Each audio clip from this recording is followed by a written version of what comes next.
Most businesses don't lose their customers' trust because of some big dramatic scandal. It's usually, well, it's a lot quieter than that. Trust is often lost through a series of small, repeated errors, kind of like a death by a thousand cuts. It starts with really simple stuff, like this. A happy customer walks out the door, and the team just completely forgets to ask for a review. That's a missed opportunity right there. Or maybe this happens. Feedback comes in, and it doesn't matter if it's good or bad, and it just sits there, gathering dust, unanswered for days, maybe even weeks. And then there's this one, maybe the most damaging of all. Getting frustrated by a negative review and then firing back with a really defensive, emotional reply for everyone to see. See, each one of these might seem pretty minor on its own, but over time, they really do add up, and they start to weaken your reputation. So in this explainer, we're going to break down the biggest mistakes businesses make with reviews, because once you can see these patterns clearly, you can actually start fixing them for good. All right, let's start with what seems like the most obvious but is a surprisingly common failure, the mistake of just doing nothing at all. Some businesses just kind of operate on this assumption that reviews will take care of themselves. Or even worse, they only pay attention when a negative one pops up. But you have to remember, in today's world where everything is transparent, that silence actually sends a really loud message. So what do customers actually see when you ignore reviews? Well, it's not just a blank space. They see a business that feels passive, maybe less engaged or attentive. It can even come across as unprofessional. And on your end, you're missing out on huge opportunities to build trust and, just as importantly, get super valuable feedback to make your business better. But, inaction is only half the battle. Even for businesses that are trying, a ton of mistakes happen in the process of actually collecting reviews. This is where so many lose the game before it even really starts. The most common issue has to be this on-again, off-again approach to asking for them. Like one week, the team is all over it, asking every customer. The next week, crickets. Nobody does it. This kind of random effort is exactly what quietly kills your review growth. And this quote just illustrates the core issue perfectly. It's not about just wanting more reviews. Real growth is built through consistent, repeatable action. It's having a process, not just good intentions, that actually gets you results. And timing. Timing is another huge factor. The absolute best opportunity to get a fantastic review is right after that positive experience, when the energy and excitement are still high. But when you let a long delay creep in, as you see here, that energy just completely fades. The willingness to sit down and write a thoughtful review pretty much disappears. And that brings us to this really powerful idea.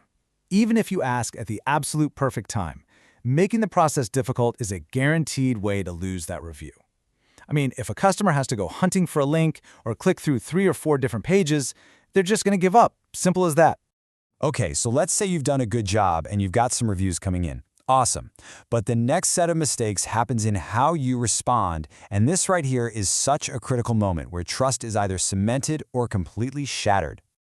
Just look at the difference here.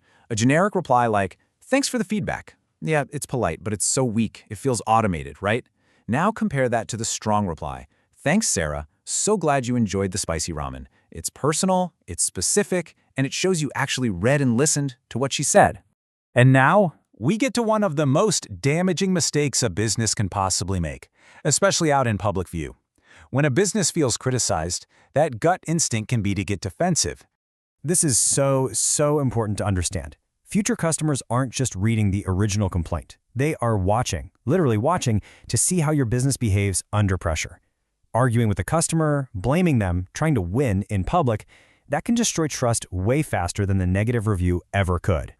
So we've looked at mistakes in inaction, in collecting reviews, and in responding to them. But there's actually one big overarching failure that causes all of these other problems to happen in the first place. And it often starts with this very common trap, becoming absolutely obsessed with that overall star rating, while totally ignoring everything else that signals trustworthiness to a potential customer. Because let's be real, the star rating is just one little slice of the pie. As this chart shows, customers are judging the entire picture. How recent are your reviews? How many do you even have? And what about the tone of the feedback? And more importantly, your responses. A business can have a pretty good rating, but still create a ton of doubt if its whole profile looks old and unmanaged. So what is it then? What's the one single mistake that connects all of these other problems we've been talking about? And here it is. The biggest mistake of all is treating reviews like some minor side task instead of a core business system. When reviews are managed casually, reactively, only when something goes wrong, all those other mistakes are just bound to happen, over and over again. So the crucial point here isn't that most businesses don't care about their reviews. They do. They just struggle because they lack an organized, consistent system. The real solution is to replace all these random mistakes with intentional structure. Just knowing all of this is the first, most important step. Now, it's all about turning that awareness into some meaningful action. So I'll leave you with this one question. Think about your own business and really ask yourself, which one of these mistakes is quietly hurting us the most right now? Answering that question honestly, that's the first real step toward building a reputation that actually lasts.